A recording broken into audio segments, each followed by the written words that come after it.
কারো শত কোটি টাকা থাকলেও 1 টাকাও দান করার মানসিকতা নাও থাকতে পারে।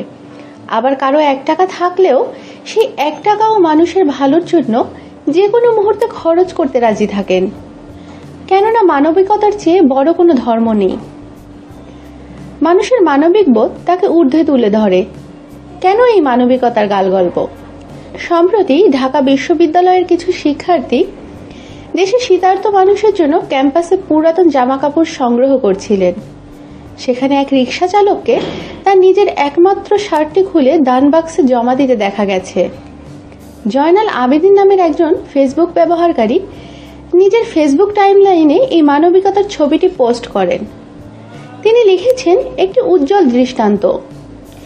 এক রিকশাওয়ালা তার নিজের গায়ের শার্ট খুলে দিচ্ছে শীতার্ত মানুষের জন্য।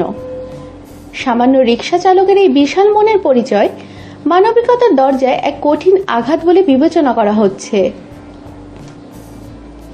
আমাদের সাথেই থাকুন আর সাবস্ক্রাইব করুন।